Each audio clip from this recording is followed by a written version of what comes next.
Hello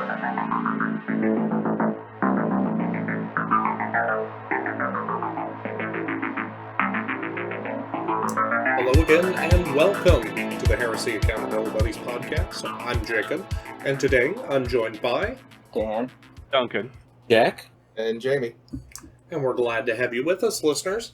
Over the last weekend, we've gotten I was about to call it the last, but let's say probably the last of the current Heresy events that I'm likely to be able to attend, or at least the last one I'm running, out of the way. That was on Saturday, and unfortunately, even though Jack and Duncan weren't able to make that, we had a respectable enough turnout. I think we had 9 of us, if you count myself included.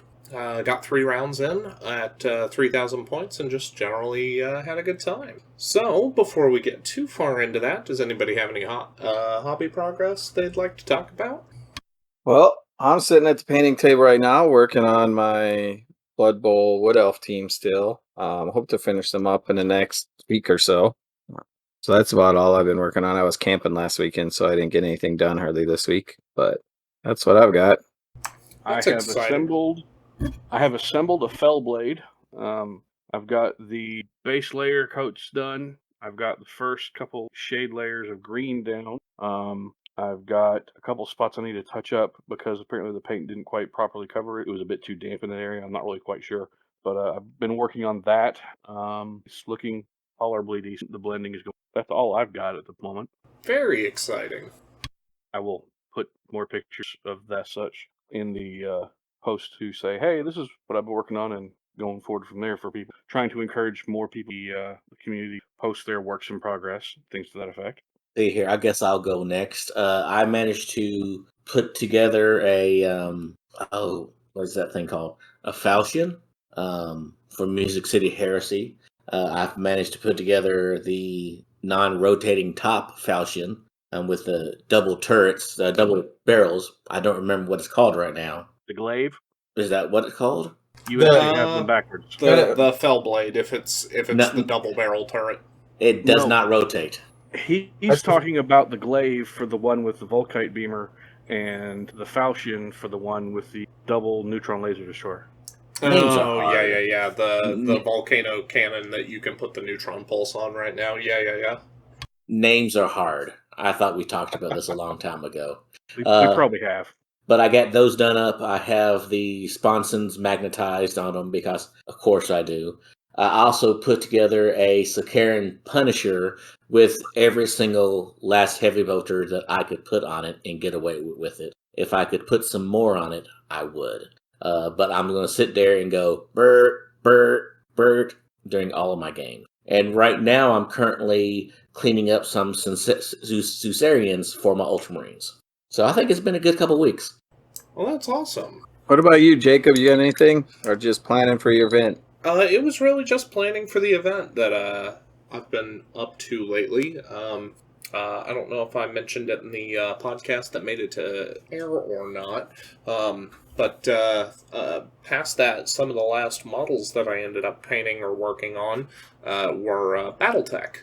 Ended up getting my whole Kickstarter in over the course of last 2021 and especially, those winter months when not a whole lot to do. It was pretty easy to go take the time and get paint on all those. So I think I painted up about 20 mechs for House Davian for my Inner Sphere force, and then probably another 20 or so for Clan Wolf. Did I see someplace they're planning another Kickstarter for Battletech? They are. And it was Mercenaries? Yep, this is going to be Mercenaries since Inner Sphere technically showed up with the initial starter and 2-player battle and the 2-mech battle box, the starter box. And then the latest Kickstarter was for all the clan invasion stuff and for them to start doing like actual box sets. And those are split about 50-50 clan versus Inner Sphere stuff. But the new Kickstarter is apparently going to be Mercenaries, and is also going to include them starting to publish infantry and vehicle sculpts in plastic. I think they've shown a couple of the aircraft already for the... Mm-hmm. Like a couple of the VTOLs. Yeah. They just want my dang money. That's what it is. Oh yes. Oh, they It's- very much want your money. Yeah, I think it's supposed to be sometime this fall, and they've already kind of announced a couple of the merc groups that are like already like not part of the Kickstarter. I mean, like you can get the Kel Dragons already, I believe, from Yeah, the Kel's Barnes and Noble. Dragons, the Light Horse, the Highlanders, and Yep. what's the other one? Because I know Wolf's Dragoons was part of the initial clan invasion wave. Because that was, I mean, it's both. It makes both narrative sense, and they were the Barnes in this Christmas season. I mean, it could be the Aerodoni Light Horse, Northwood Highlanders. Hold on, I have them. Hold on a second. The Lexington Combat Group. This, Yeah. that, the other. There's so many The mercenary ones groups out they've there. announced are the Eridani Light Horse, The AHO. Hanson's Rough Raiders, Northwind Highlanders, and the Kellhounds, Strikerlands. And like a lot of the poses now, they're more, they're not static. They're a lot more active, I guess you would say, from some of the models they've shown. Yeah, especially they've put one model in at least two of those boxes that has activated jump jets. Yep, and that's very, very cool to see. I'm not Right, going to so- have any money this year. Oh, Back- so transitioning while we're talking about new models. Well, hold on. Hold on, Jamie- I still have stuff. So Jamie hasn't gone yet. Oh, sorry.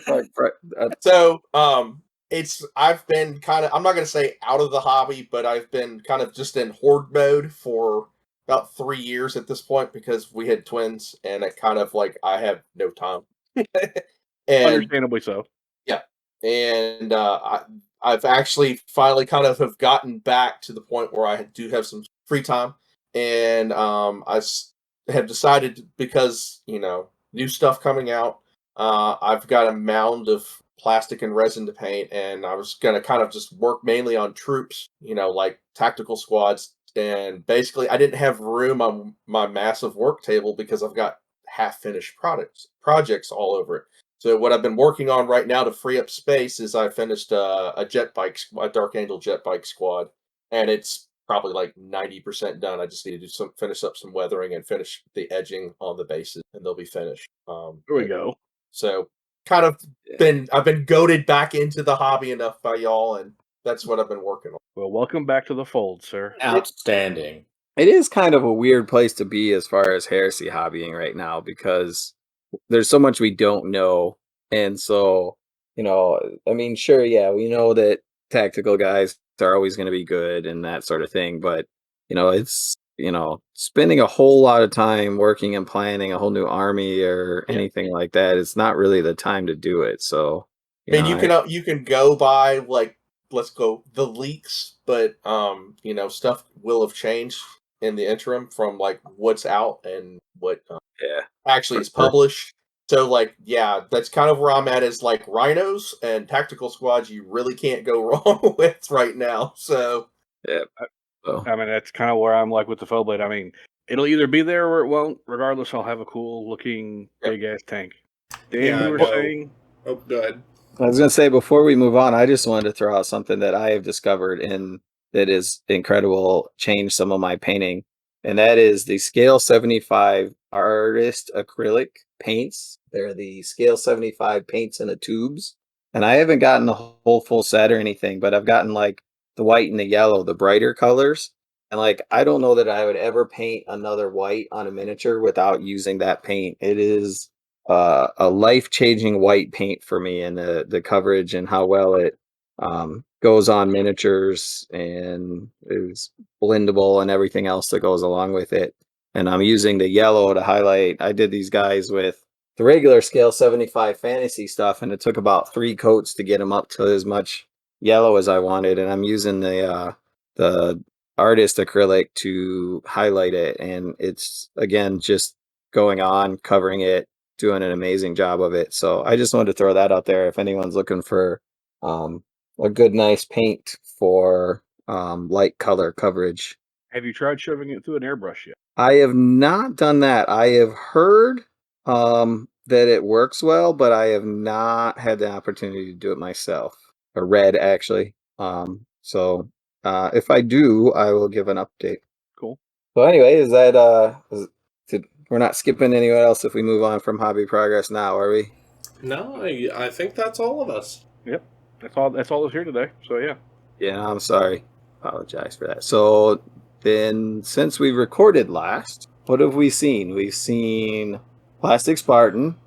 The Contemptor is the big one. Yes, we did Dreadnought. we did get the big post where they were like, here's everything that's in the box, and from the looks of things, it's looking like about 4 tactical squads, the paired Praetors, a Contemptor Dreadnought, and a Spartan, as well as 10 Cataphracti terms. And 2 Praetors. Mm-hmm. Yep. They did also mention, if I recall, that the Spartan is now up to Cap 26, which is a small but real expansion over how it is in our current copy of the live game. Yep. It's a much welcome boost. Yeah. So it means that by the time you get 10 full Terminators in there, you can still fit all 3 of your HQ choices, or you can fit your Primarch and 1 HQ choice in there. And I think that's pretty cool. And I have to say, having not built one, I couldn't tell the difference between that and a resin one and what they showed. So I assume it's going to be pretty equivalent as far as except dealing with plastic instead of resin. So I assume that to be a good thing. The biggest change that I think stood out to most folks was the Mark II Marine who was popped out of the top hatch. Yeah, I think like smoke launchers too were the other the Mark II on the top, and like smoke launchers and the searchlight. Mm-hmm. I'm just going to say that if it's easier to get together than having to cut off the giant section of gating on the back of the resin Spartans, I'm not going to complain. I'm in a good place on Spartans. I don't need to buy any more. I've got 2 built and painted, 1 just sitting there, and then another one that is for a future project. I don't need any more Spartans, but I definitely am not going to gripe if I have to get a couple plastics because I buy a box or no. I put together one of the resin ones, and I think Kurt is now in possession of it, because I put it together and had to do all of the dig out my old rubber bands that I used to put together Dreadnought drop pods with. And then after having put it together, I was just like, I don't even want to look at this model ever again. Because I got one of the first gen ones that you still had to put the treads on it. Oh, you poor soul. Yeah. That takes me back. So, Kurt is in possession, I believe, of that model, and I, in the meantime, just was like, yes, let's embrace this new addiction.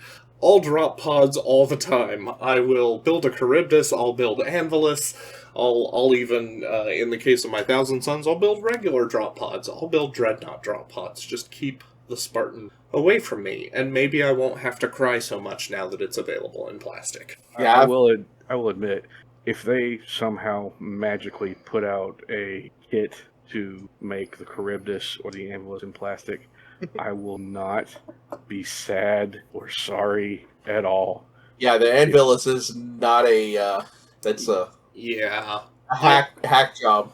The Charybdis, actually, because it's a large model, and for those of you unaware who haven't put one together, there's some really large surfaces that help you make really nice contact, and so surprisingly, it's for me anyway, easier than the Anvilus. Yeah, the Charybdis comes together easier than the Anvilus, easier than a regular Dreadnought drop pod. The new Dreadnought drop pod isn't that bad. Yeah, I've heard that that's a market improvement. It is. Mostly because anything would be an improvement over the original.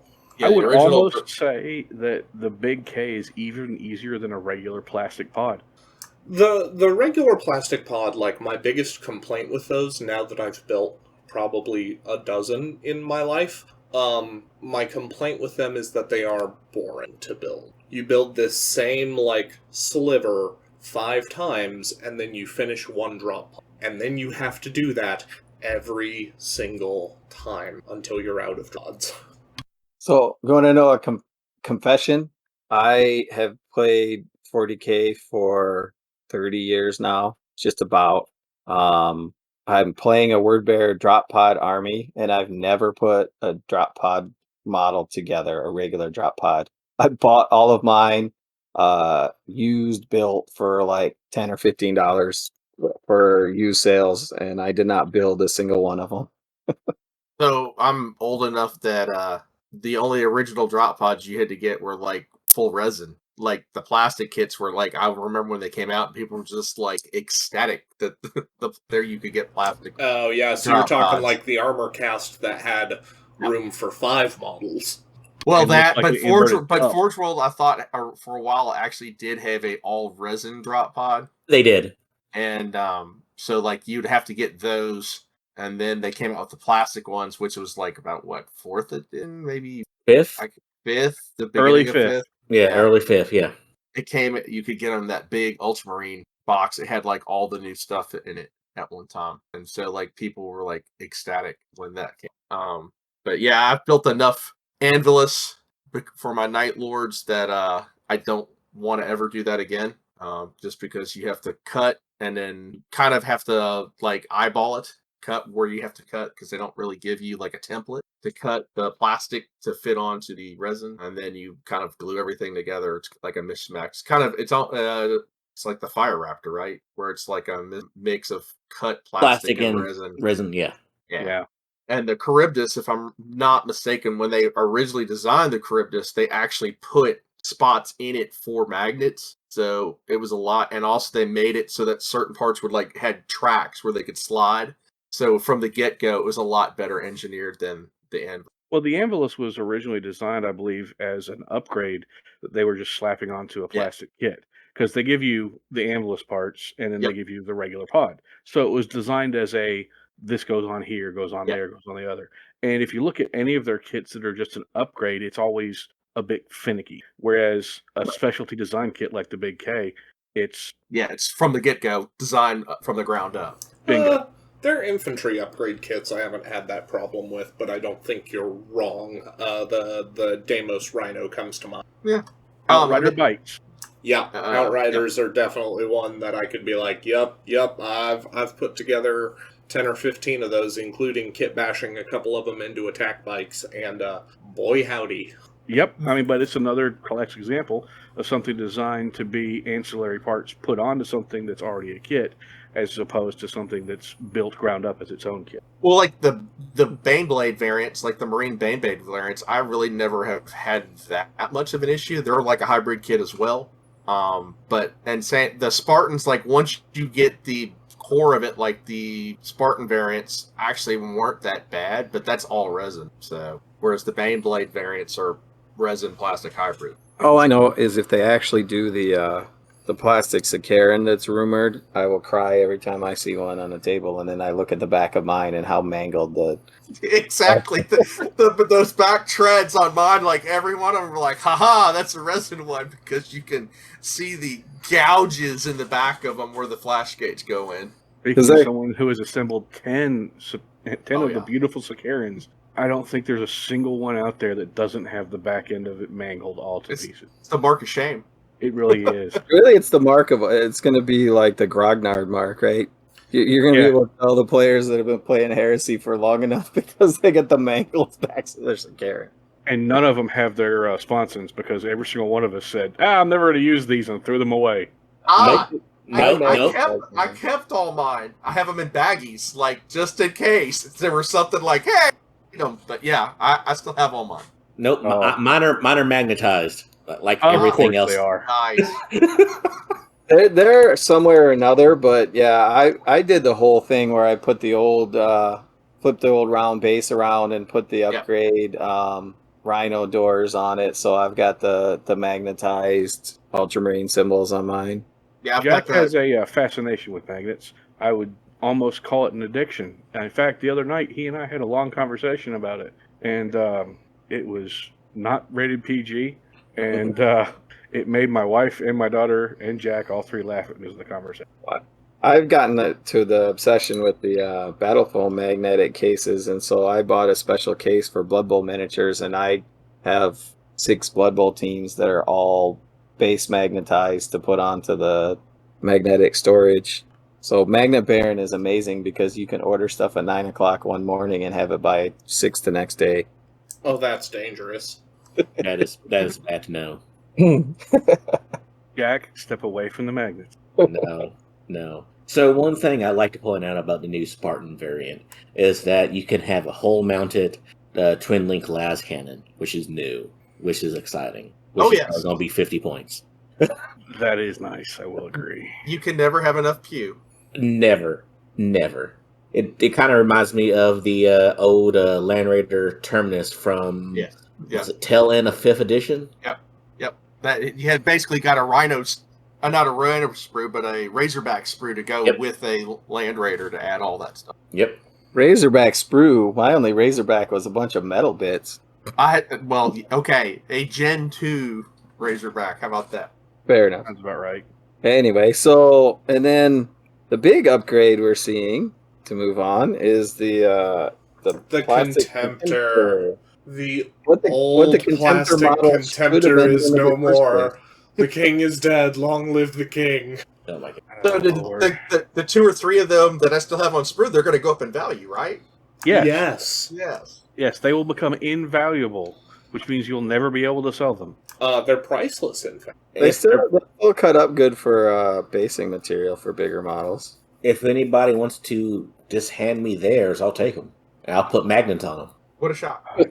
But all seriousness, though, the new Contemptor does look fantastic. It's nice. It's a nice clean slate, so it can be used for anything easily. It really does look good. Yeah, it's allegedly by their descriptor. It's like fully articulate now. It comes with 4 or 5 different guns. You can swap the palm-mounted weapon on the close combat hand. Tremendous. The only legitimate complaint I saw was that it appears that one of the heresy standards that carries assault cannon is not one of the standard plastic weapons. But Let me cry. Well, there's still several. Weapons that don't come with it, but it comes with 4 primary and 2 or 3 for the combat arm, if I'm not mistaken. So the left hand has the ability to drop in a bolter, a flamer, the plasma gun, or the melta-gun. Yep. And then for the gun arm, you've got the auto cannon, the las cannon, the multi-melta, and heavy bolter. Yep. Yeah, and then you also have the missile pod too. On top of that, you've got the top mount for the Havoc. Yep. Well, unless I'm mistaken, I think that if you had any existing Contemptors, be it resin or plastic, the arms look like you can magnetize them exactly the same way as you probably would have magnetized the others. So, you still have the option. There's nothing wrong with magnetic plastic Contemptor from the existing plastic kit popped onto the new one, right? Right. I'm looking at the pictures right now, and the arm and the shoulders definitely look like it's the same style sockets for how I don't know what you call it, the bicep part that goes in where the guns actually mount. They look the same. I don't have one in hand, so I can't tell you if the measurements are exact, but they do look the same. So I would be surprised if they're not, to be honest. Because they probably are going to sell the same upgrade kits at Ford. Yeah, why would you not? Why would you want to retool all of that? Exactly. So. Yeah. So the only bad part is the guy up in Michigan, the Blood and Skulls guy, will probably stop selling any of his kits anymore for the articulated legs. Yeah. Oh, I think they said this one has the toes. It has several different style toes, and the same thing with the claws as well. So yeah, I think did they have pictures of the claws? Some of them. No, I don't remember for sure. Maybe I'm looking at it right now. They don't have the different pictures of the claws. They just have the different primary weapons. Yeah, all exciting. Yeah, I'm looking forward to getting one of those. The waist is ball socketed, as well as there's an ab section that's ball socketed as well. So it has the potential to be a very dynamically posable model, opposed to the older one where it was pretty static. And it's plastic, so cutting it and shaping it to what you want to be is going to be a heck of a lot easier compared to the previous one and compared to some of the resins. Correct. And I've heard people complain, and they're like, "Man, it's so plain." And it is a Sons of Horus paint job. There's not a whole lot of flash to it, but it's a blank canvas. I mean, like tons of spots to modify and convert to your own needs. So I mean, I wasn't expecting it to be like a veteran or something, or that has a bunch of frilly stuff all over it. Yeah. Can't I mean, really we talked about that. I think the last episode, right? Or was it the unaired one? I think it was the last one with the Praetor, and they're making the choice in their display models to do a lot of that painting where it's a very plain style and just kind of shows off what the potential of the model is, rather than showing off someone who's an amazing painter painting it up. So yeah, exactly. Yep. It's going to be a fun time. Add that to everything coming out that we're seeing, the pictures that get released and then confirmed, as opposed to release and sit there for a year and not confirmed. It's making for an interesting time. It really is. And isn't there open day this week with Heresy taking up? It's Saturday, May 7th. Yeah. Coming Saturday. Well, and I don't remember if it was in one of our chats or if it was in when we were recording, but Zach had mentioned that when looking at the timeline for the countdown, to look at the timeline of what they're doing in their Friday, previously in the Heresy posts, right? And so that went way forward, way fast this week because they're in the Sol system already, right? So, they kind of went from the drop site massacre and, all of a sudden they're approaching Earth. So it seems like they're skipping a lot of the actual stuff that's going on in their build up to the Heresy release. And I can honestly understand why. I mean, they're showcasing larger incidents that occurred that are more of a wider scope than like the Battle of Fall or the Shadow War, things like that. It kind of makes sense on a perspective to build up to the release, but obviously we don't know why they're doing it per se, but that's my guess. Yeah. What's the and they said an exemplary battle once a month. So is this the third week from the last one that came out this coming week, or is it the fourth week? I can't remember. So either this week or next we should get another exemplary battle. I believe it's supposed to be coming out this coming week because it's actually it's not this week. It's the second week of the month. Okay, so after the Weekender. Yeah. All right. Well, anything else about the upcoming model releases? There's one thing I'd like to address, and it's not really a super huge thing. But if you look at the box contents, supposed that was confirmed by Warhammer Community, and unless I'm wrong, it looks like all those tactical marines are one of 3 poses. Am I wrong, or does it really look like there's a hip shooting version, a pointing down version, and an aiming forward version? And it doesn't look like there's a lot of variation there. I think there's probably 3 to 5 quote-unquote sculpts in the kit, assuming or trying to hope that these are not just press fit models. I think what you're looking at is that more than likely someone has not varied these in terms of even just slightly twisting the torso or swapping arms out would do a lot to hide the fact that there's only so many different leg stances. I mean, I'm not complaining about only 3. Right. I mean, Lord knows, we've all had monopose Marines for years. Well, but yeah. I think we kind of got a little bit over-treated, I guess, in a way, for the other kits, because they were so composable. I mean, you could just sit there and pose anything you wanted. Yep, so that's the hope, is that these are not just press fits, and that somebody at GW who put them all together just kind of went with it. We have seen an increase in mold lines from 3D printing in some of the resources and materials that have made it into White Dwarf and other web posts. And even the Sons of Horus Praetor, when they first published the shots of that model, there was kind of a lump of blue tack that they went back and digitally touched out of that photo.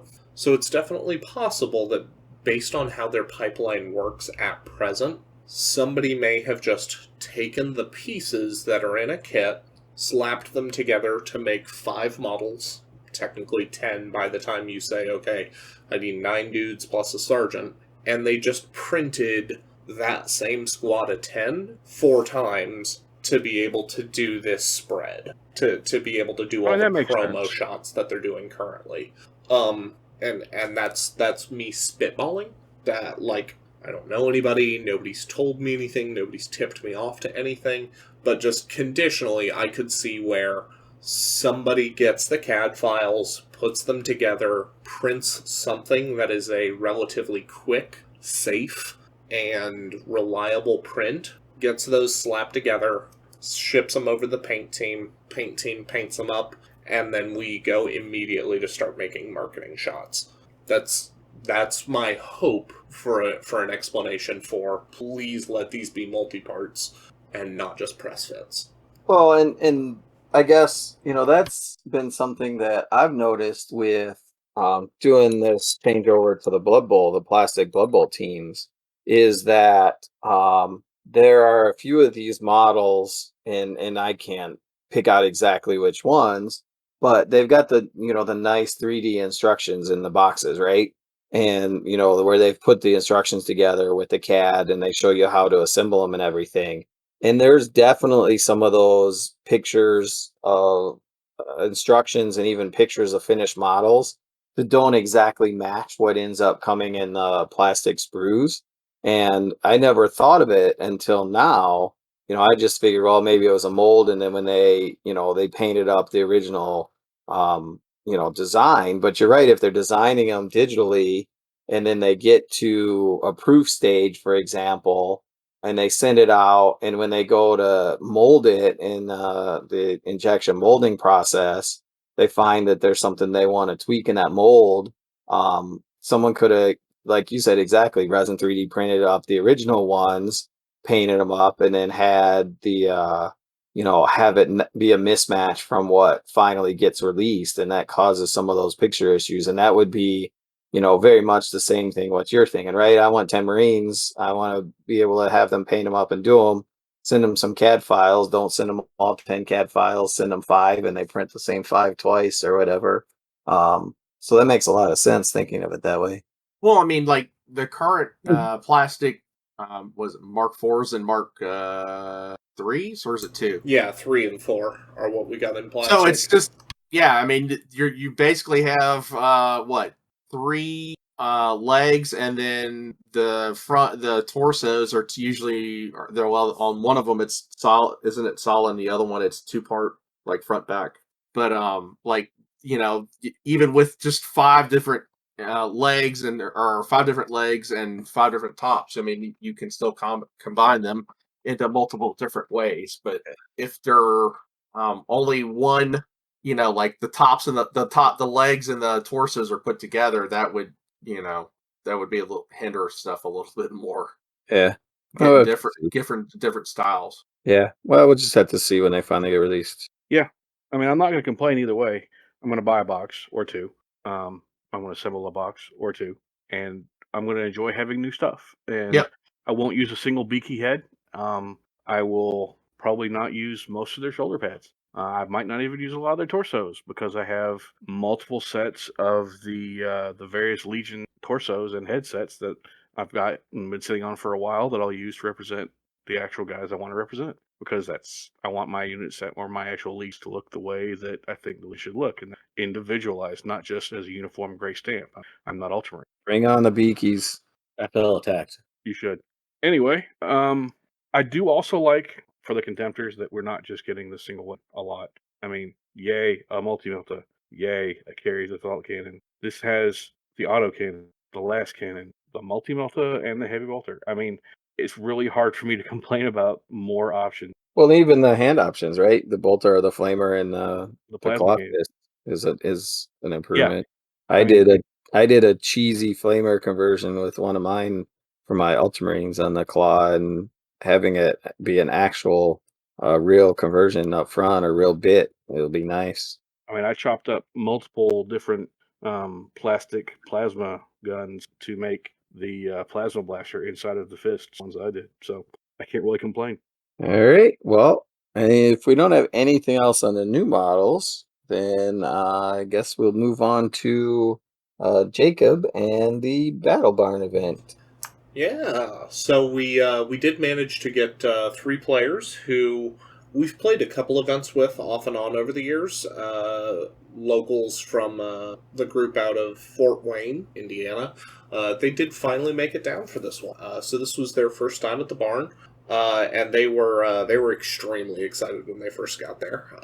And it had definitely been a minute since I got to see someone's first time come into the barn and just like seeing their eyes light up like a kid in a candy store. Wait, hold on. This is all for us?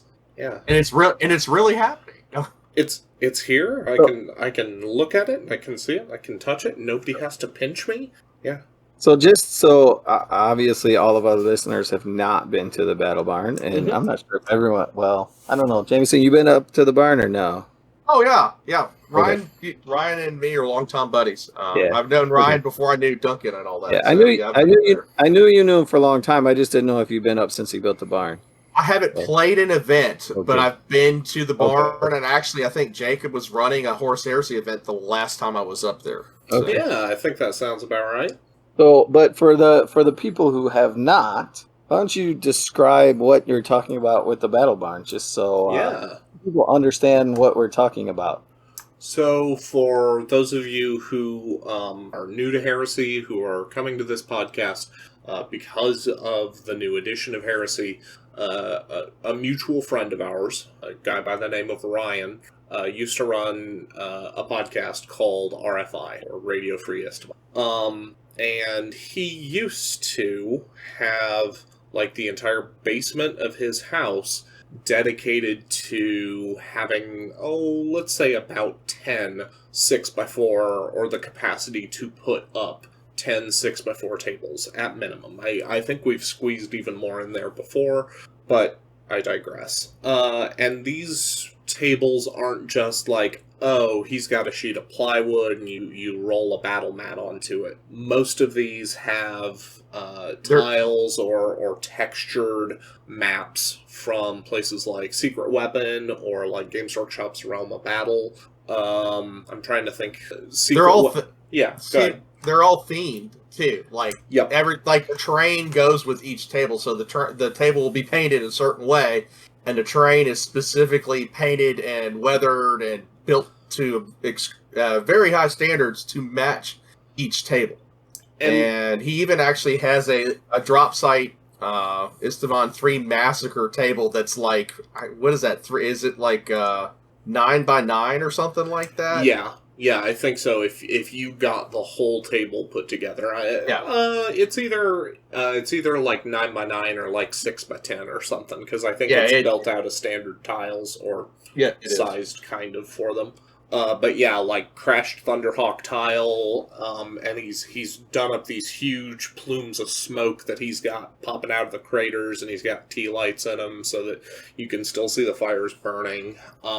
He's got like a chemical waste plant. Mm-hmm. Yeah, he's got like a chemical waste plant that's got like canals with running waste going through the canals with, you're fighting from one canal to the other canal side.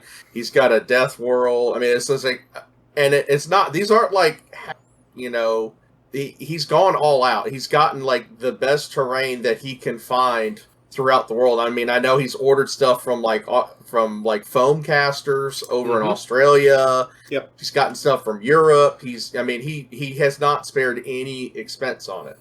And at every all. Single bit of it is beautiful. And when we talk about all this, some people might have a certain picture in their mind's eye of this being a level of terrain that you would expect.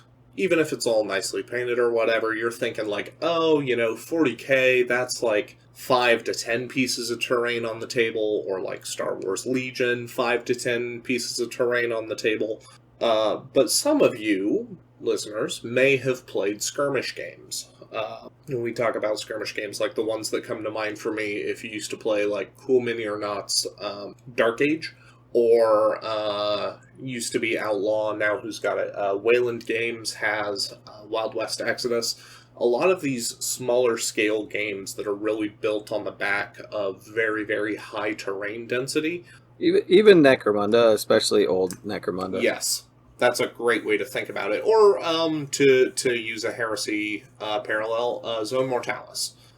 None of his tables are quite as cramped or congested as what you might expect out of a true Zone Mortalis or skirmish game table, but they are definitely markedly more terrain heavy, both in terms of ruins that will grant you, or similar structures to ruins that will grant you a 4-up or a 5-up cover save in the current rule set, but also just large structures that exist to break up and to block line of sight. It's very challenging to play a fixed gunline army and to continue to do well because in part of the terrain density. Obviously, like Ironfire and a couple other lists have come around time to time that have contested that or have sometimes even made a mess of it. But the idea being that these are supposed to be real places with the amount of terrain and debris that you would see possibly in real urban combat or something a lot more analogous to it. It's a lot more involved of a table than you would see at a generic tournament for 40k or a generic tournament like Infinity. It's very, very involved, and I think that is part of what did it better because the games are more thinking, more entertaining, and more chances for dice to do you dirty. Yeah, they're very thematic. And you feel like you're kind of like in the environment because it's so well done. And very it also encourages, yeah. I think also with the terrain being that nice of a quality, it really also encourages you to put forth your best effort in working on your stuff as well. So you don't want to just see like an army of gray plastic dudes running around on a beautiful terrain table, which is a beautiful army. You want to put your best foot forward in doing your army up the best way you possibly can so that it looks like photogenic. Well, and last episode we talked about how a lot of the courses that have been done to try to encourage people to paint heresy models and a lot of the samples that we got out of Forge World, especially in the early days of Heresy, are really supposed to give you this vision or this inspiration of this gritty, grungy style that's very in the trenches.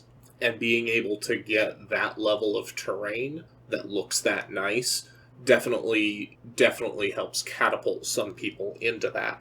And I've known a couple players, not a lot of them, but I've known a couple who they will go through, and same way that you've heard like some people say like, oh, if a sergeant or if one of my characters in 40k did something heroic, I'll go through and I'll put another purity seal or something on. I've known some folks who've done that. Same kind of thing here where I know there's been a couple folks who they'll see tables like this and then they'll go back through and they'll like scratch their models up or put more battle damage on them because they're like, no, if this is the type of environment I'm getting to play in all the time, I want the model to feel like it's played in all the time. But like basically like with Ryan, started all this in his basement of his house, which it's a big house too, don't get me wrong. He had such a dedicated, consistently large playing group that he outgrew his basement is basically what it amounted to. And he somehow talked his wife into allowing him to build a large pole barn. We call it, it's a pole. Well, yeah, it's like a pole barn or a large, like a garage that's large enough to hold, I would say like a semi truck or something like that. I mean, it's pretty large with the foundation, insulation, and all that.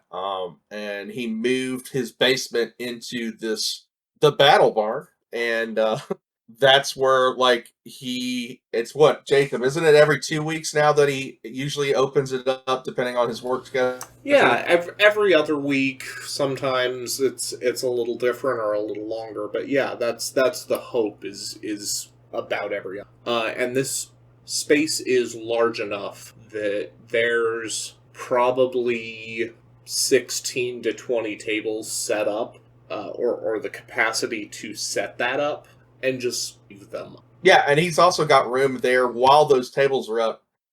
That he's got kind of like in the back. Last time I was there, he had an area kind of like in the back where he just had hobby stuff for like kind of like painting, and he also does a lot of 3D printing as well.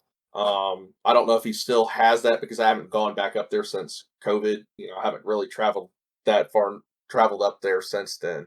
But he's a super awesome guy to let people do that, and all the effort that he's put into all the terrain. And when I say this, I mean this from the bottom of my heart. He gives the best hugs. Oh yeah, dude, Ryan's straight up. He's like a brother. I mean, like, you know, he'll do anything he can to help you out or help somebody out that he like considers a friend. Well, I mean, yeah, to that point, when it was run, I went to an event before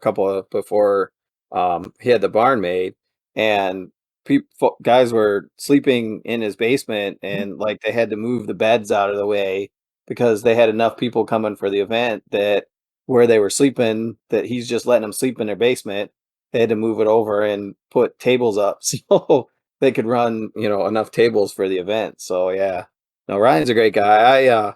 I have not been to play in an event at the Battle Barn, but I did make it down for one of the painting classes, and I know he's had Ultra Paint and Matt Kane.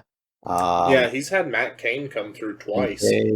Yeah, well, the first one was before pre-barn, so that was when we were over at Yes. the Fairgrounds Art Center or whatever. But yeah, He said, was it Henry? What's his last name? Steele, Henry. right? Yeah, Henry Henry Steele. Steele. Bill. The Cult of Paint. Help the paint. Yeah. So, yeah, he did.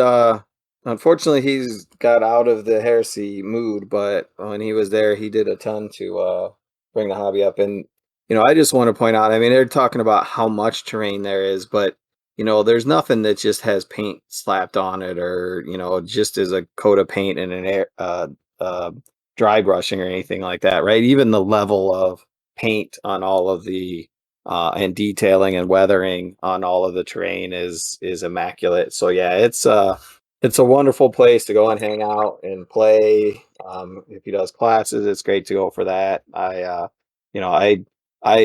been there. I enjoy it. It's great. It's kind of in the middle of nowhere in Indiana.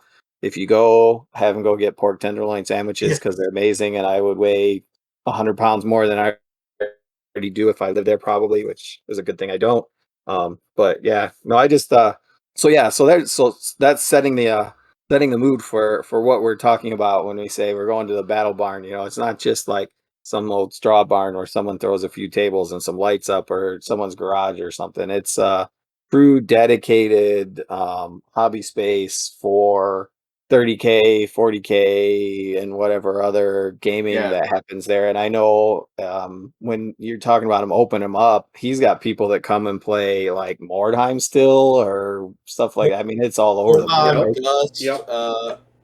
Dust 1942, a lot of BattleTech, like classic BattleTech players and Alpha Strike. I know sometimes they'll move the tables out and they'll do what does he call it, Jacob? It's like not true scale, but it's like bigger scale BattleTech where they'll print out. Yeah, he's been jokingly referring to it as bigger tech.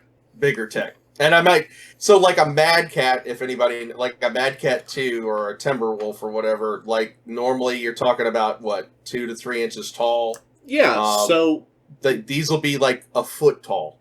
Yeah, the better way to look at or talk about that is BattleTech is, I think, approximately 6mm scale, which is, for those of you who've been in Games Workshop hobbies for a while, that's what Epic was scaled to, approximately. So individual battle mechs in current production plastics are about the size of a Space Marine, give or take. At worst, they're somewhere in between, like a Primaris Marine and what we're currently playing with in Heresy. And so what they've done is they've moved to 28mm scale, which is why your battle mechs that are supposed to be in universe, they're 30 to 50 feet tall.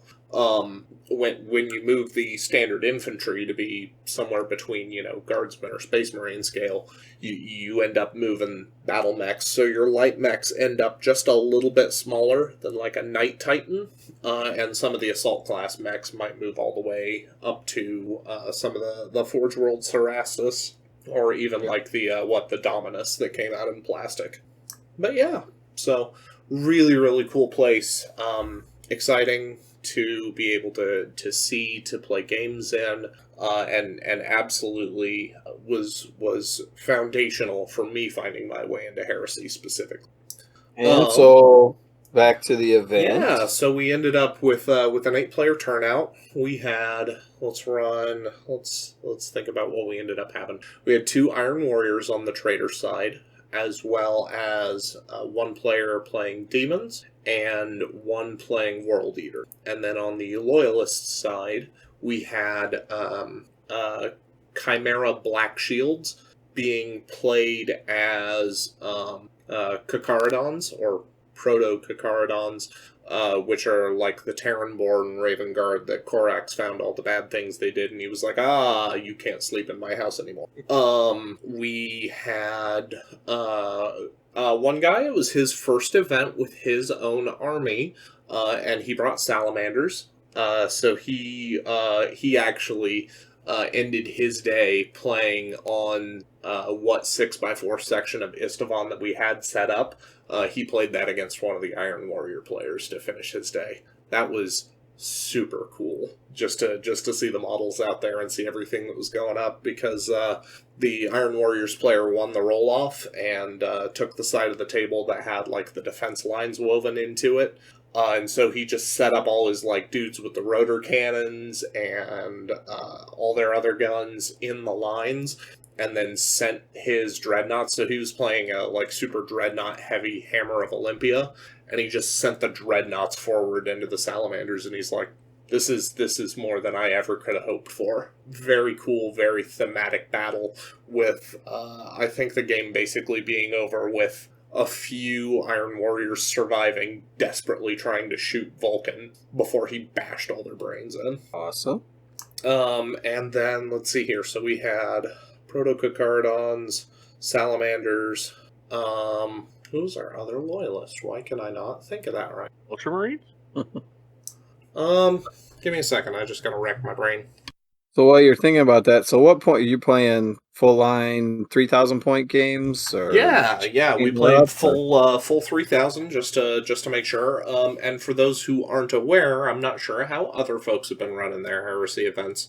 We changed at some point, maybe 2017, to an event format where you can bring as many lists as you want to. And so we've had folks who've done this where, like, they will present their lists to their opponent and just be like, here, pick which one of these you think is going to make for a good game based on what you brought. We've had some where, like, some folks have tried to, like, tell a narrative with their army, and they're like, okay, first bout of the day, it's going to be the tanks that all roll through as part of a blitzkrieg, and then they subsequently step more and more tanks out of their list as the game goes on. But yeah, I don't immediately know if anybody really took advantage of that this most recent time. Oh, I know who I was forgetting. Our friend Nick. Our friend Nick brought his Chagorian Brotherhood White Scars with Mechanicum allies. So we had Salamanders, White Scars, Black Shields, and myself. I stepped in first round, and then rounds 2 and 3, we had another player who arrived who didn't have his own army, so he ended up using mine. So he used my Alpha Legion as loyalists. I was there to even the odds and throw the battle into chaos. And then 2 Iron Warriors, the Demons, and the World Leader. Yep. I'll also take a brief moment to kind of do a detour here. So when we say event, and especially at the Battle Barn, we've done it differently off and on over the years, but this event specifically, I really tried to pull back to how Ryan used to run events, which was when you show up and pay your entry fee, you get a raffle ticket. And if you brought food or drink to share, you got a raffle ticket.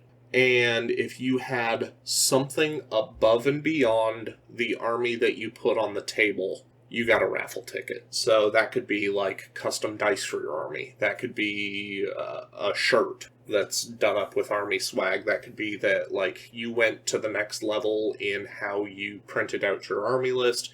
That could be a display board. Anything that shows your love for your army that's not required to play the game. That's worth a ticket. Every game that you play, you get a ticket. If you win the game, you get a bonus ticket, but just for playing the game out, you still get a ticket. And then I had, as we went into round 3, or as we kind of crested through round 3, I gave a raffle ticket to everybody. I said, you can do whatever you want with this. You just can't. And that being the idea that that was supposed to go to your player's choice player. That can be on any number of different metrics that you choose as to how you want to give that item. If you want to give it to somebody who's playing a beautifully painted army, because that's what matters to you, cool, give them that ticket.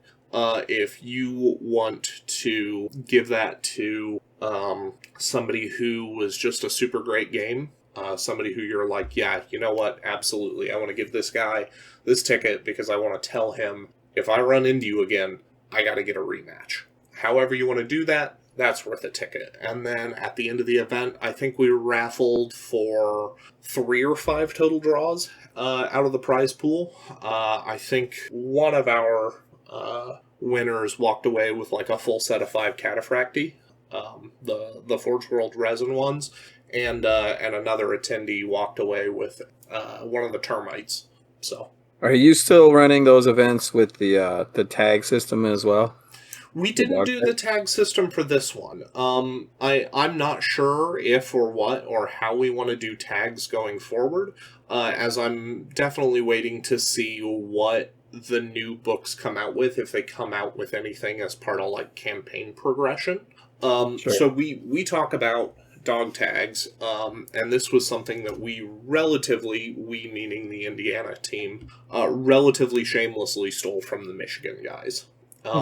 They had tags done up for each army and faction in the game. And when you played against that army, if you beat them, if you didn't already have a tag, you got a tag. And then different years they had different rules, but the long and the short was that it granted at least 1 unit, at least 1 turn of preferred enemy against whatever faction you had the tag for. Cool. We took that and... Michigan also for event tags, which they kept separate from faction tags.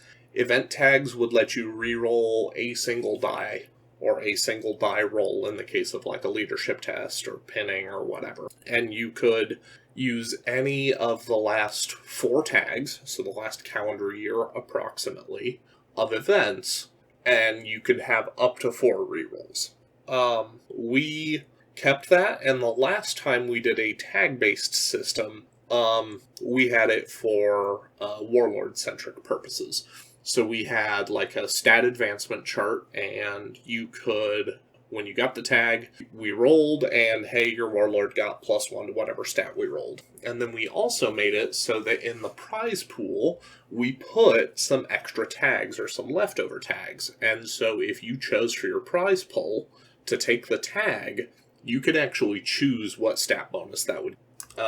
But we also made some changes with the tag system where, because it was all warlord based, as long as you had been to at least 1 event, you got to pick your warlord trait.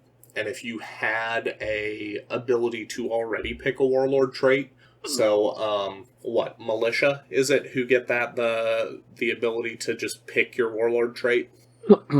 Yeah, I think so. Mm-hmm.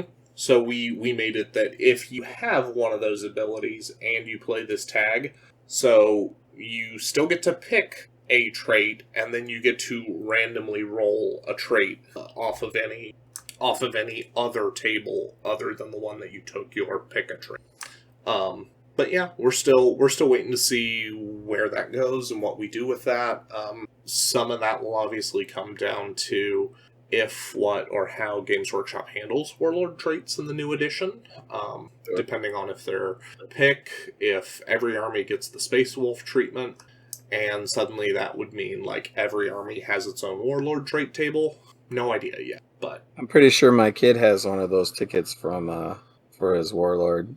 But when he went down and borrowed an army, he was picked for a prize or something. Yeah. So we also have had different prize structures in different years. So previously, we've run it where everybody would get called. This meant that prizes were maybe less significant overall. But the cool part was, if you showed up, you knew you were leaving with at least something. And this most recent event, we didn't do that, but that's definitely an element of community feedback that we're still talking about and working on, is to see whether people want to have some of those bigger ticket items in the prize pool. So obviously, like, you can't realistically have something like a termite or a unit of terminators necessarily for every event for every possible player. And so that was a direction where we'd had enough folks showing up, especially when you're late in the edition and people's armies are more or less decided. The idea of, okay, cool, I can get another Praetor model or this or that, was unlikely to really help or contribute.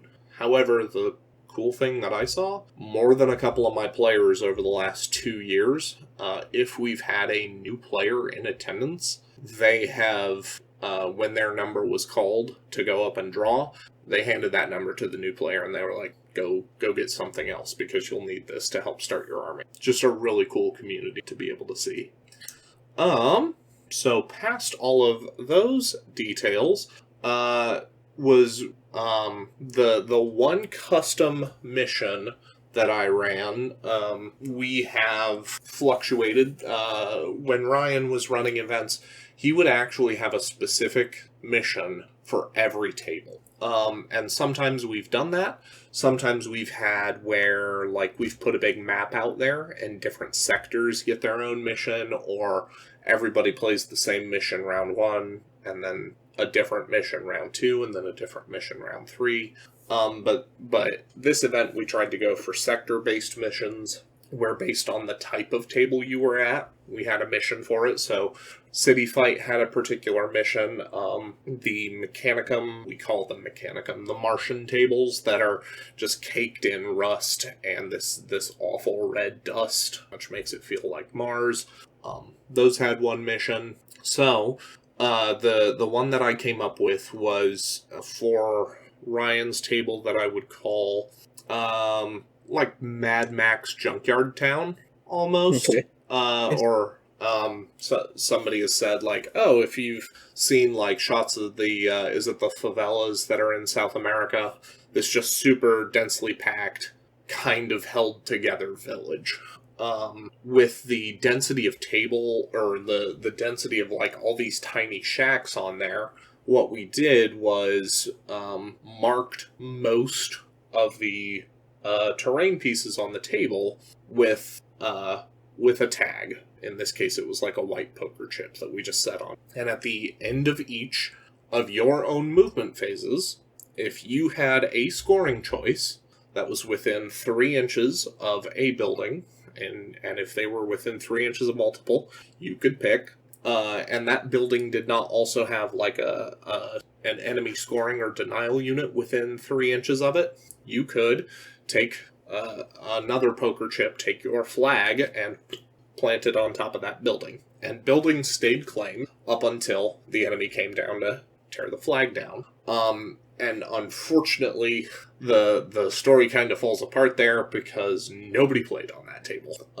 I'm sorry. It's okay. I had a couple players who were like, yeah, I wanted to play on that table, but, so, trivia piece, or just to keep the flow of consciousness going, I don't know what it is with Heresy players, and apparently I am kind of outside looking in on this point.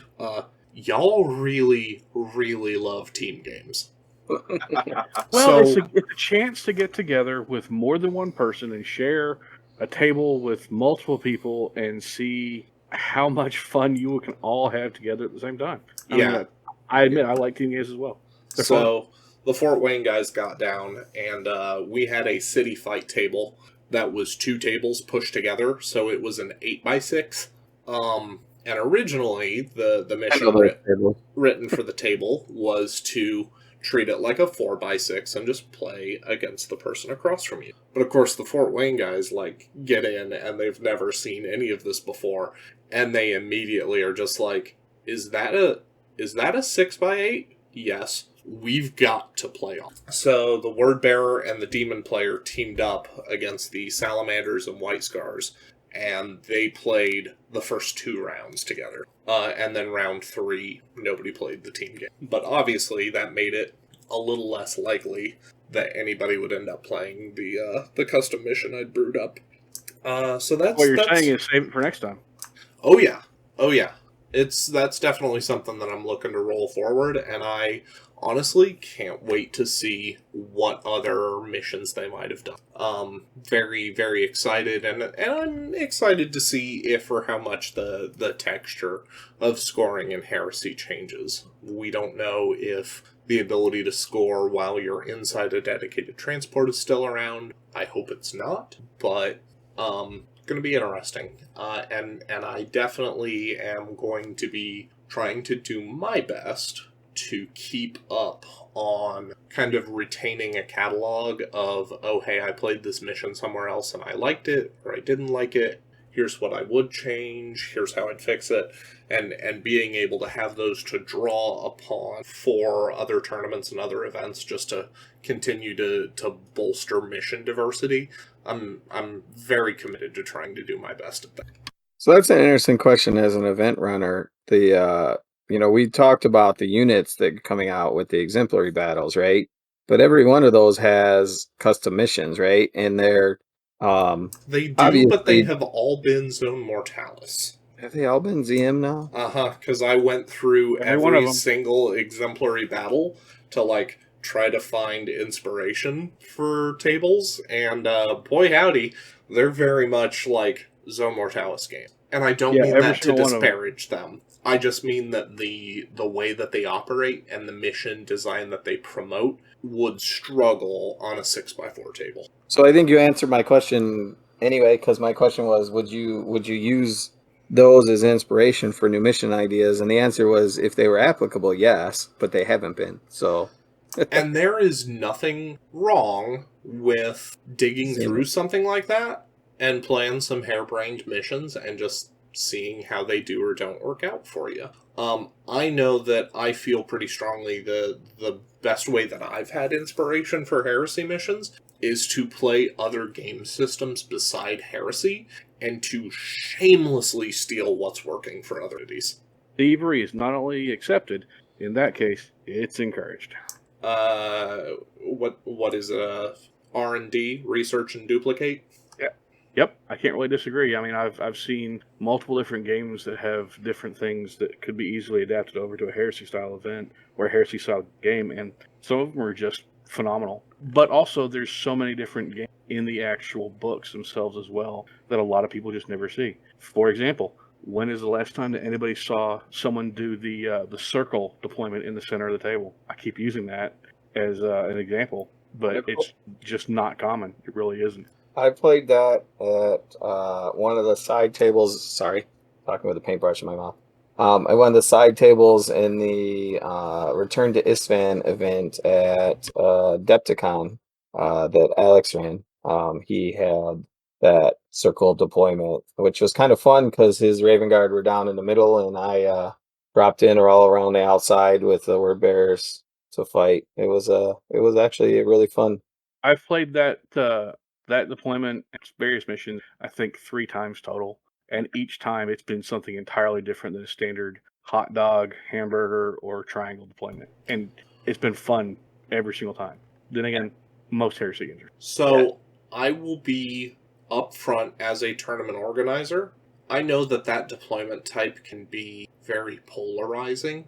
And so if I was ever to list it for a table, I would definitely both want to have what I felt was a suitable custom mission or paired mission that worked with that deployment type instead of working against it.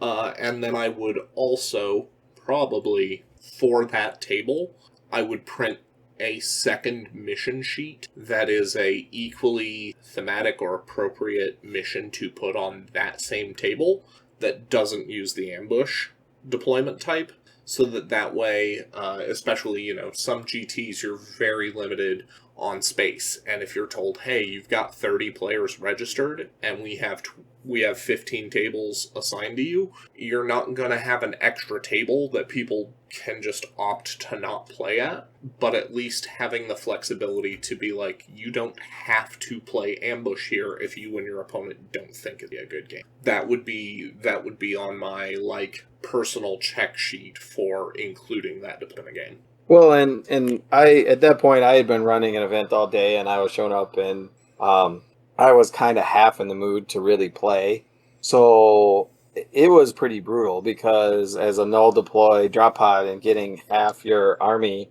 and half of them drop down and then more drop down and more drop down, the person being ambushed and set up in the center of the table is way at advantage. And then he had some stuff in reserve, like veteran units or Rhino or something like that he was able to pop on at some point in time. And it was a pretty brutal game, and I didn't come close to winning the game. It was fun, but it definitely was a situation, exactly what you say, where that my army was not set up to really be competitive on that table per se. So yeah, that makes sense. I want to branch off your point in the context of this greater conversation. For those of you who haven't been to a Heresy event before, or for those of you who are looking to organize Heresy events, in general, I don't know that any of us here have been to a Heresy event with assigned pairings. I could be wrong about that, but I think... I went to actual 2 Heresy tournament throughout my entire career playing Heresy, but that was just they assigned you pair offs because it was a tournament style. But other than that, no. It's always been pick who you'd like to play, pick where you'd like to play, have fun. Mm-hmm. I mean, I've seen random draw, but not this person has to play this person. Is that what you're saying? Mm-hmm. Yeah.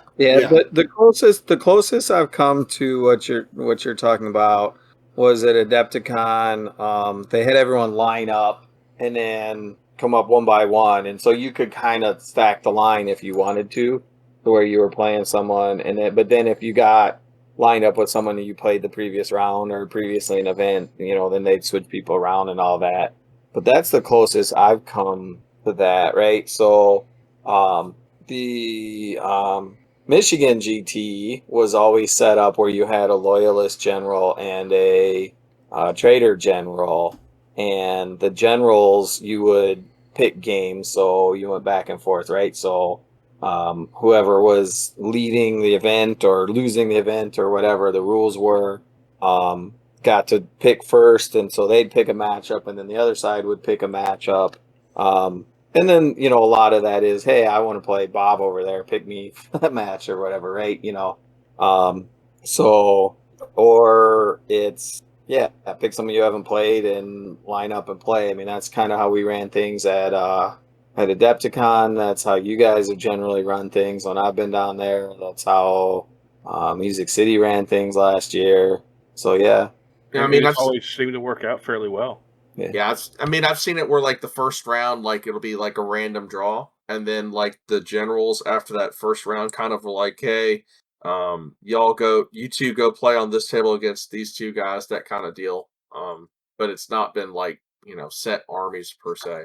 This specific army has to play this specific army because of the theme. The drop site massacre, when they set up the big 3 table by 2 by or 2 table by 2 table or 3 table whatever at Adepticon, right? So they picked the armies that were more likely to be the frontline armies facing off against each other and put them on the 2 main tables. But even at that, it was just, hey, it would be really cool if these armies are here, and let's put them here, and then everybody else fights on the side. And that was that's a very specific event telling a story, right? So maybe at some point, do you do a Siege of Terra event? And so, it's limited to just the armies that were at the siege, and you got special rules for that, but you'd have to, make sure you had enough players and it was set up that everyone knew that's what you were getting into when you set it up and everything. But yeah, generally you're right.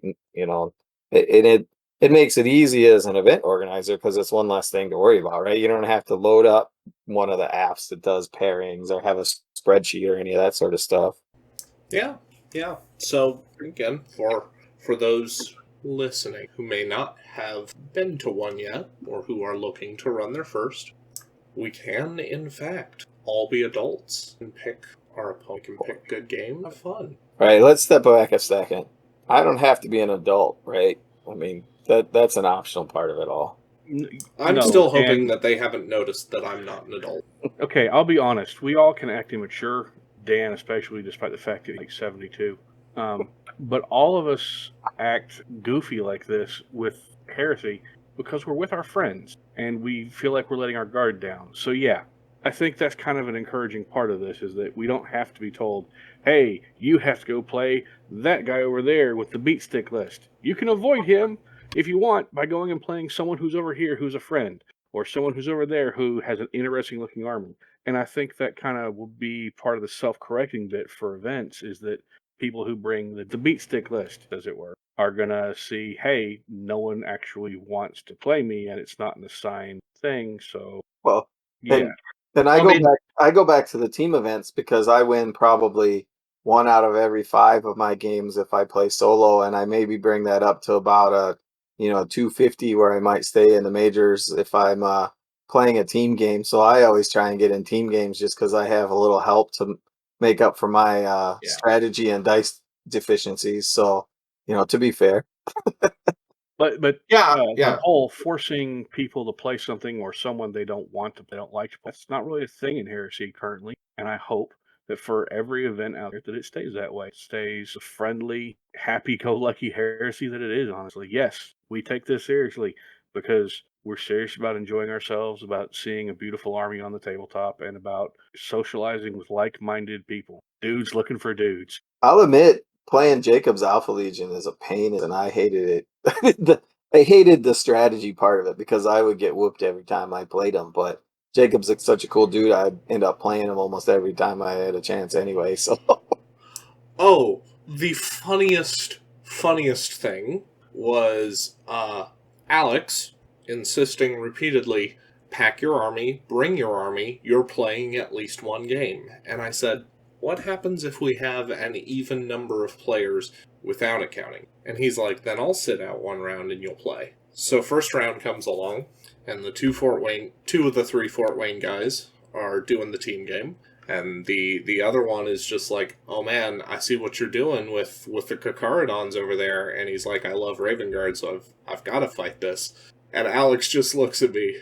No, not like this. Not like this. And I just was like, what? You told me I had to play, Alex?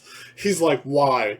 Why did I tell you to pack your army? He's like, I didn't want to play against your army. I'm not supposed to play against your army. You're supposed to be on the traitor side with me.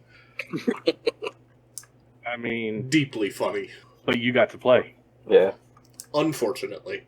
Although I will say that, and it's some of the fun Heresy things, right? Bikes and jet bikes and Leviathans and drop pods. I mean, they're cool. They're fun to bring. And they also sometimes are really a big pain in the butt to play against, right? And so, it's that, it depends on what you're doing with your list and your army. And there's the rock, paper, scissors aspects of the game. And, it'll be interesting to see, I still don't care if it's completely even competitively, right? Because I want the nuances of the armies to be different and that sort of stuff with the new edition.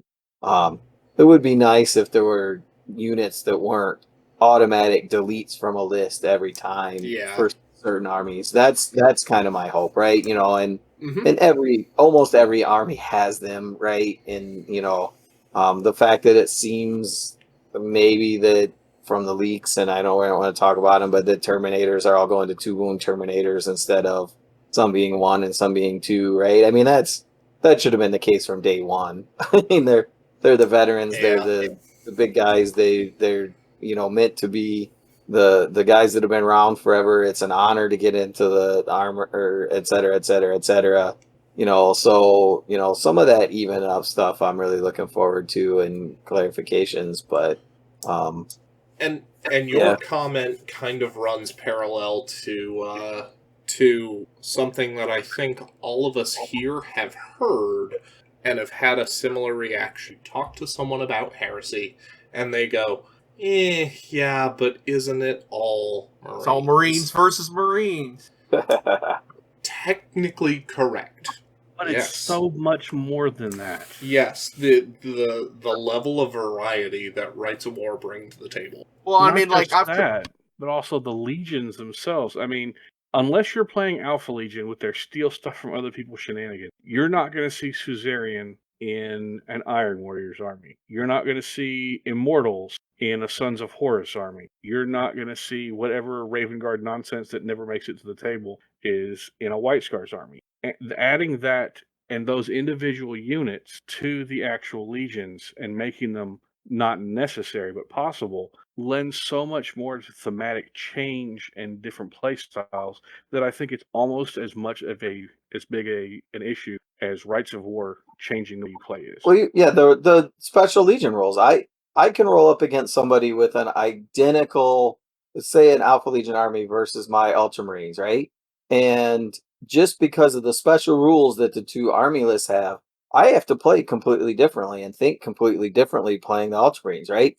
The whole thing where the shooting and how you want to line up shooting and making sure that you're getting the hits on units with other legions of Astartes to get the most effective shooting out of certain units is completely different than if you're playing Alpha Legion or Iron Fists or whoever else, right? The there's just the rules for the armies themselves and the special units are so different and make armies feel so different. So that's I guess the biggest hope I have with the new edition is that uniqueness of Legion and uniqueness of lists is maintained throughout as the new rules come out.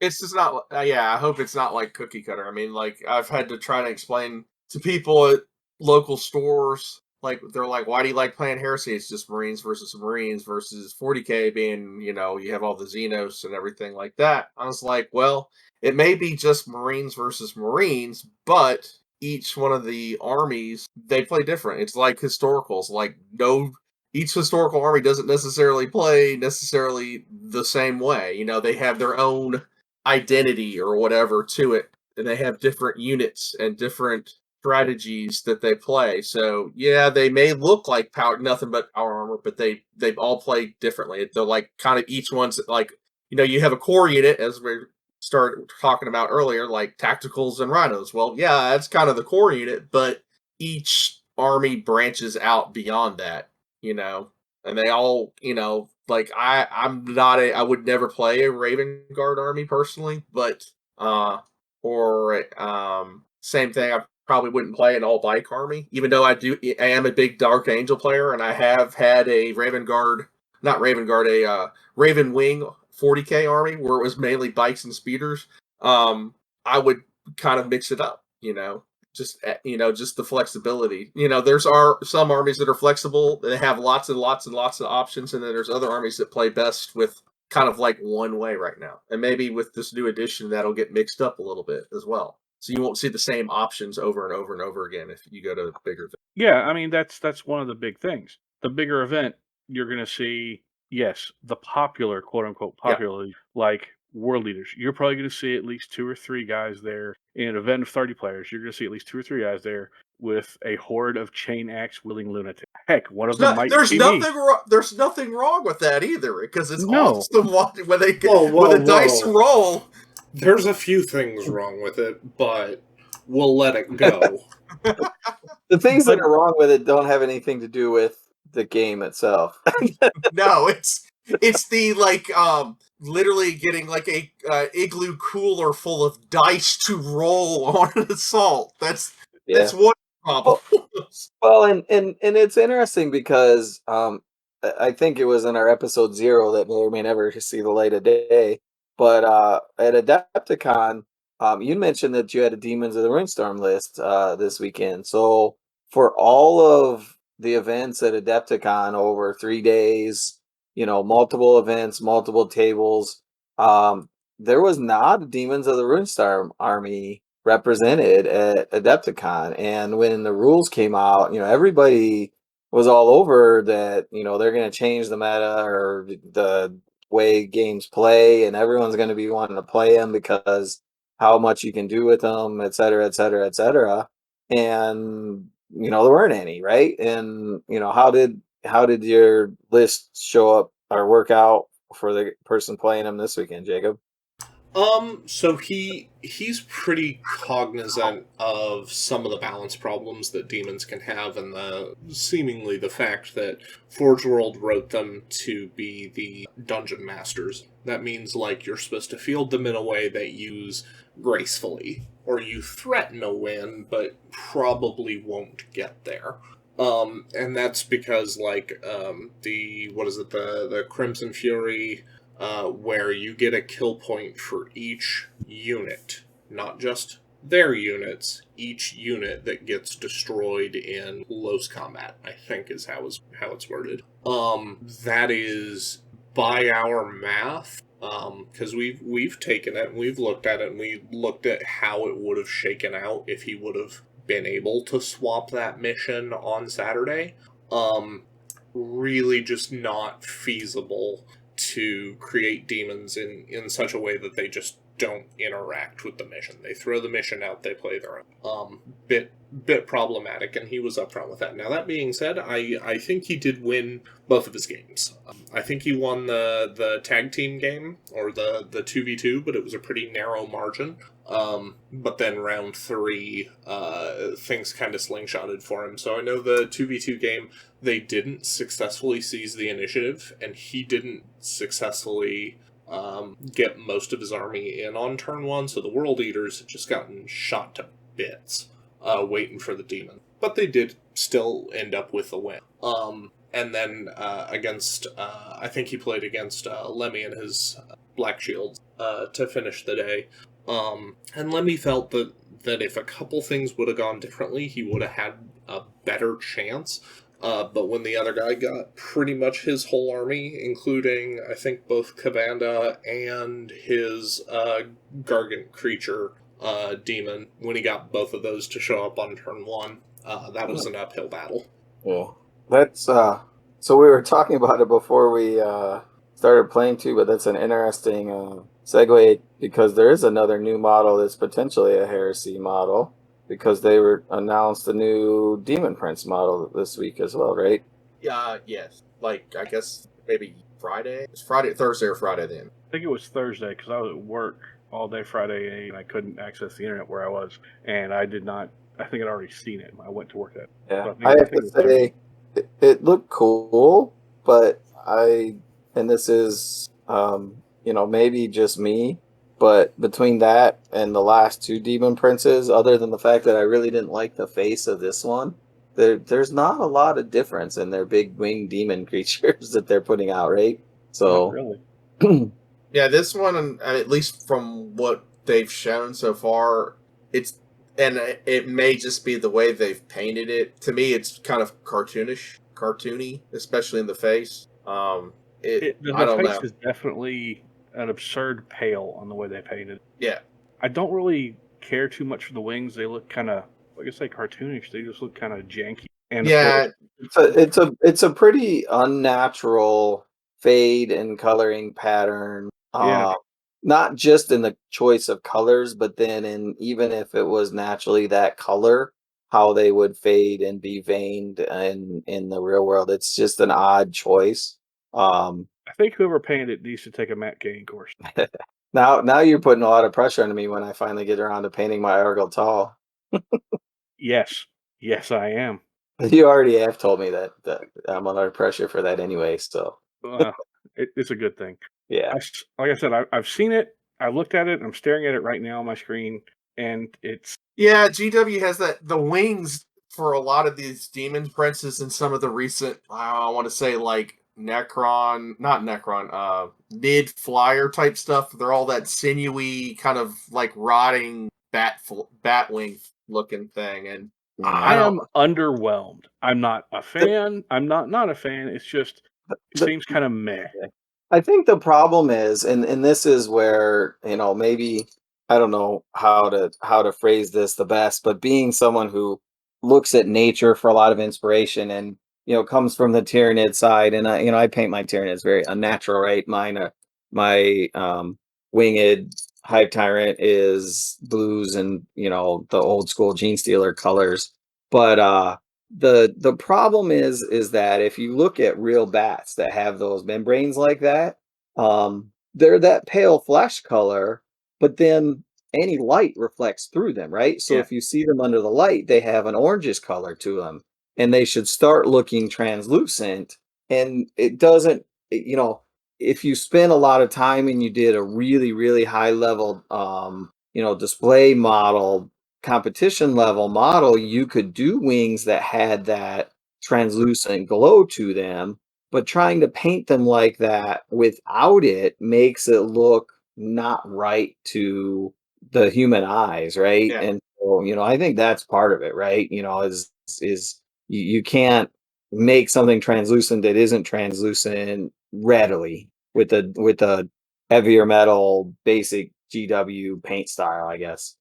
My hope is that with this model that, because they've only really released like 1 or 2 pictures of it, that because it's a demon and a demon prince, is that, it's playable in Age of Sigmar, it's playable in, 40K, and then it's also theoretically also playable in 30K, is that there at least be some other bits, maybe like a different head or different wing options or different armor options that kind of fit more with each one of the different games, because the way this looks right now, I don't know. I mean, some of the Nurgle 40K stuff is pretty cartoonish, if you don't ask me, but like Nurgle's always kind of been like a grotesque cartoon of a lot of their minis. But of recent, like, they've kind of taken the cartoonishness versus like just like outright terror, let's say, for like, a demon from the warp. It's not as terrifying or just outright scary versus like it's kind of like a horror cartoon. Funny. You mean like a Nurgling throwing the double bird at someone? Exactly, yes. Or like the peace out, or I think I still have that metal Nurgling around here somewhere. I mean, like, I actually like the new Nurglings. I actually do like a lot. I think they're hilarious, but like, that doesn't really fit for me. 30K, that doesn't fit. You know what I'm saying? It's what I'll say is, and as a 30K player, you hack things up and you make what fits your aesthetic. So having another big demon on a big base that, if a player wants to put a Demons of the Runestone list together and have options for models and bits and things is so every army doesn't look the same, right?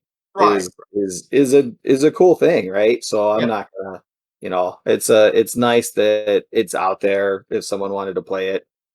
If I was doing demons, I would do something really different and obscure than what. I mean, I'm looking at it right now, and it's got like, I mean, it has skulls on it, which is like, okay, it's a demon, but it looks like one of the skulls almost looks like a Necron skull, like a single-eyed Necron skull. But yeah, I don't know. It's just different things for different people, Yeah. Well, at that, I think we've covered everything we were going to talk about. Anybody else have any last minute topics we want to bring up, or we want to bring things to a close here? I think we're looking to wrap. So, again, thank you all for joining me, for joining us. I've been Jacob. Dan. Duncan. Yeah. And Jamie, sorry. Thank you all for joining us, together. for listening. See you next time. Thanks, everybody. Take care.